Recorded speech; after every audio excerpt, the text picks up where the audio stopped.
This 2007 Subaru Legacy has a problem with a rod knocking in it.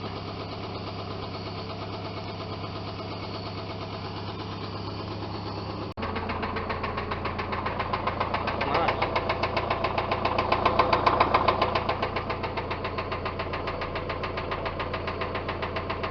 Don't let go on me now. Get you in the hole.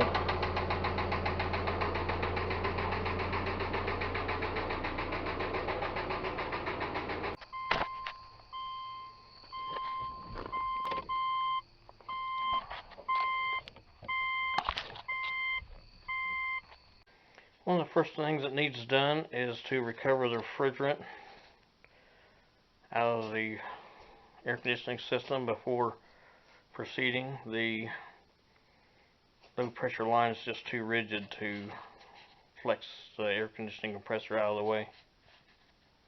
It'll have to be separated. This 07 Legacy needs the motor changed. So I'm going to start this off by unhooking the battery and taking it up out of there. I'm going to take this air cleaner housing, clamp, and this whole air box assembly out of there, and this fresh air inlet out. A couple plastic snaps on it. Unhook the mass airflow sensor and just remove that whole assembly.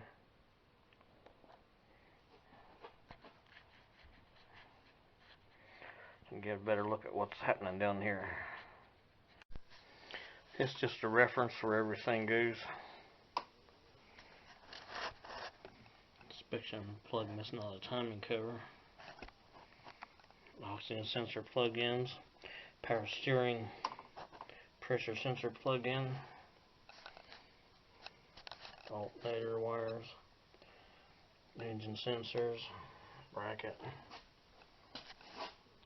Really weird bracket.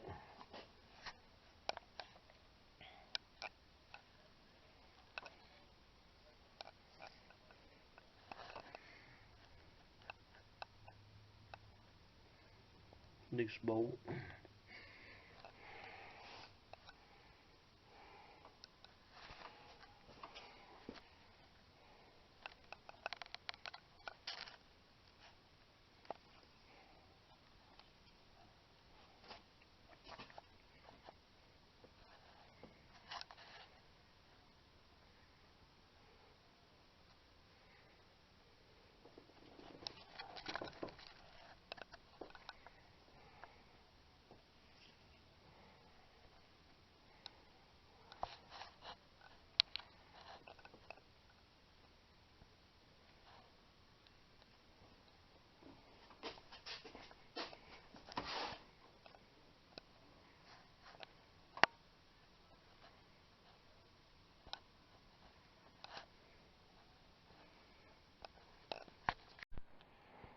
Okay, I've taken the whole thing out of there, the air box. Nice big hole. Let's see what's going on down in there. Throttle body. Did have a nut up underneath here, and one bolt mounting it down on the frame rail.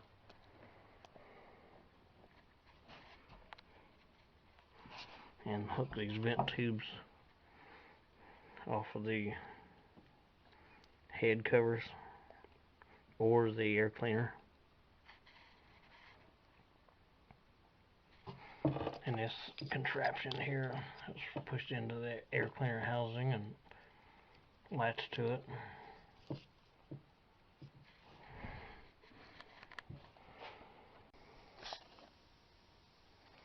I need to drain the antifreeze out of it. I went ahead and put a jack underneath of it. Get it up high enough to get a jack stand under it. I'll take this underbelly pan off so I can get it to drain on the radiator right in the corner of the passenger side of the radiator. I went ahead and took this underpan slash splash shield out from the passenger side wheel well, and the curves around underneath the radiator. Kind of open it up a little bit. Somebody's been in here before.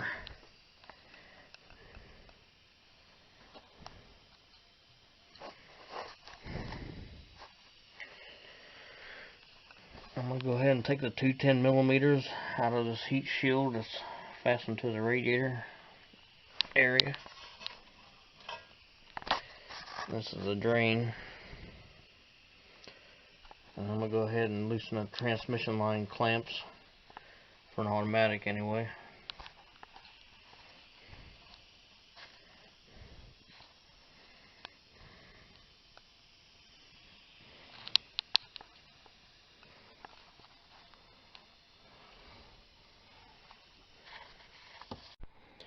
Alright, the heat shield's off of the radiator.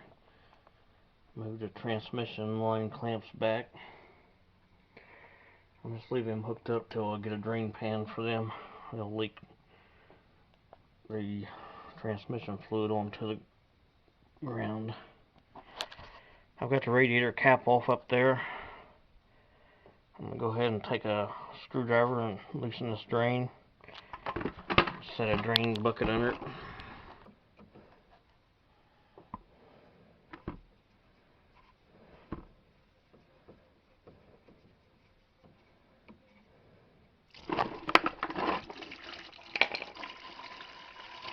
It's ready to come out of there. While the antifreeze is draining out, go ahead and take this upper radiator hose off and unplug that fan connector and start working on taking these cooling fans out. Got the passenger side fan up out of there. The driver's side bolts are galled up pretty good. Looks like I can just walk them up out of there though and deal with them out here.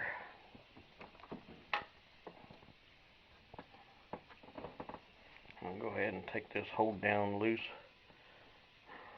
on both sides, 12mm, and walk that one up out of there. And the driver's side fans up out of there with overflow tank.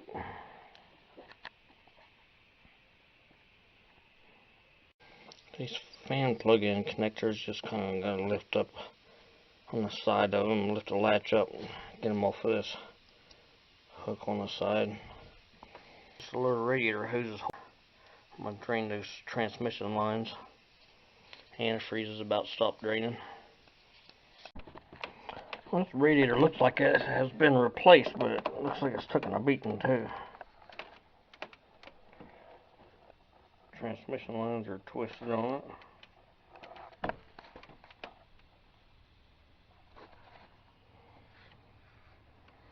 Pull the radiator hose off. I'm going to go ahead and pull the radiator up out of here. Now I got a big hole all around it.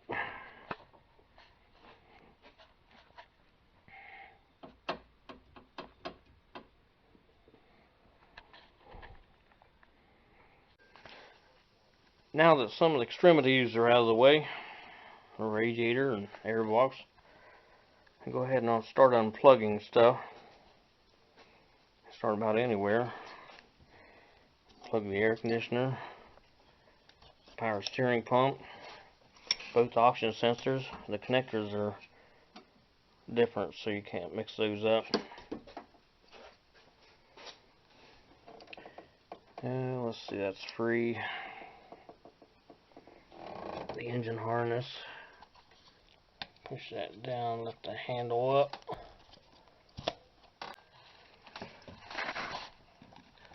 And lift up on the latch.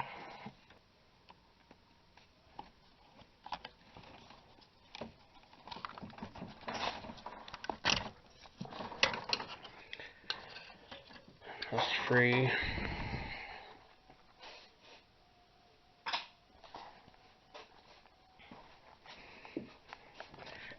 Take the engine ground off. Back here's the starter. And mark a T for top on your heater hose. Take them off at any time. Take this stabilizer bar off.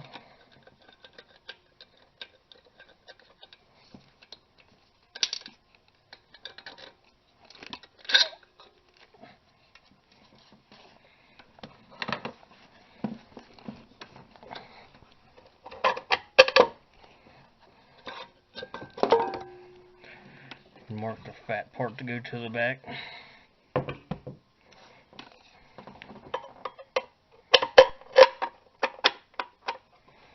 Just let that guy lay there. Take the brake booster hose off. Power steering pump.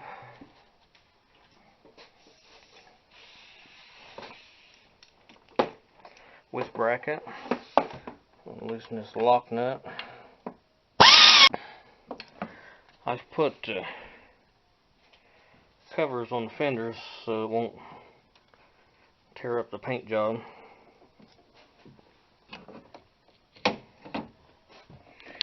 Then 3 bolts holding the power steering bracket down.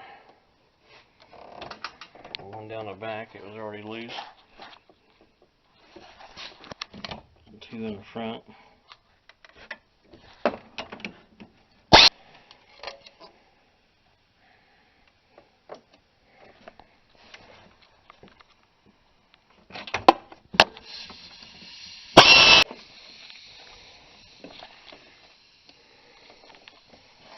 And the bolt, be sure and hold back on all the power steering pump so it don't fall into the condenser.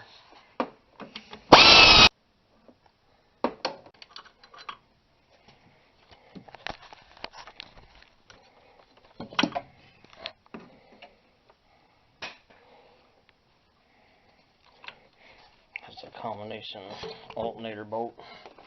We're just going to lay the power steering pump over here out of the way. Stick that bolt back in the alternator.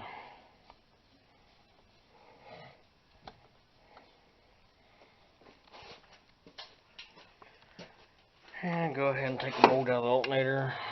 There's a locking bolt getting ready to fall off in the back. Catch it. The alternator is loose.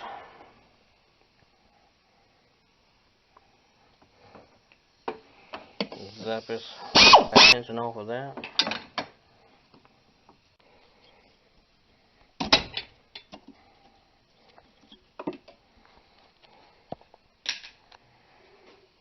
And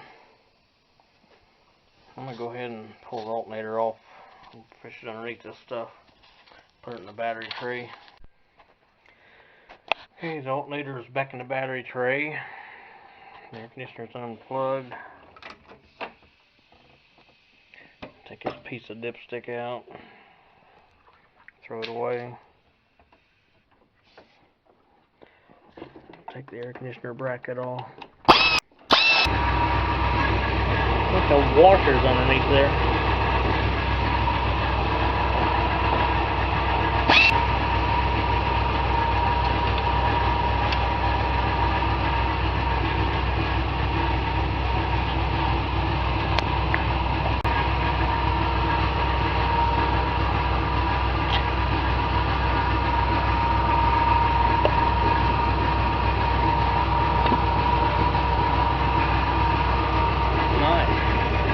That's nice.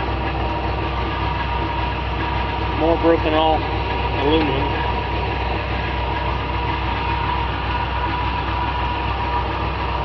I'm going to go ahead and disconnect the fuel lines. One, by removing this safety connector.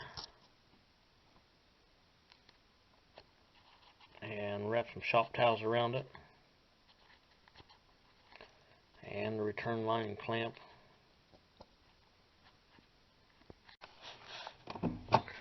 Go ahead and release the fuel door. and loosen the gas cap.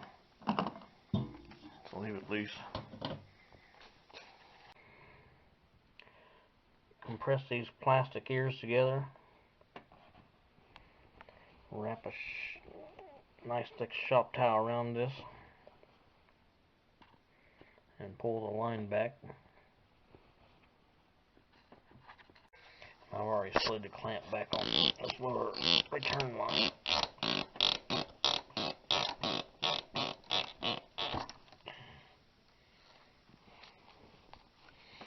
Catch any spilled fuel. Now with the lines out of the way, that'll give me room to get this air conditioner line put back over here with the compressor on it. I'm going to go ahead and disconnect this high pressure line from the pump. Just back 10 millimeter. The freon's already been evacuated out of it. As soon as the refrigerant line's removed, the hole should be capped off with airtight seals to keep the moisture from getting in and ruining the dryer bottle and contaminating the system with excess moisture.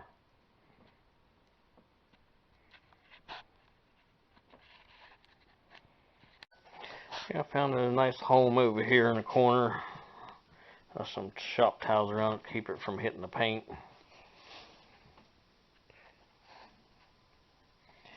It gives me some nice good room around the engine to start working on some other stuff.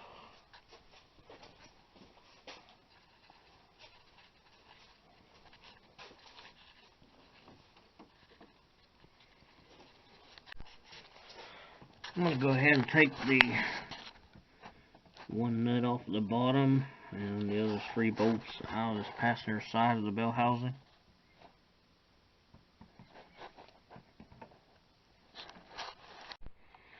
Now on the driver's side, I'm going to go ahead and leave this one starter bolt in at the top and take the rest of the bolts and nuts down the side of the bell housing out and the bottom nut off the starter.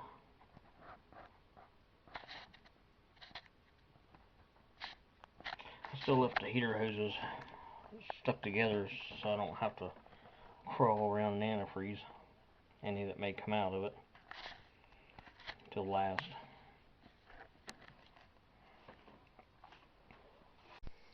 And remove one more grounding wire from the head, 10 millimeter bolt.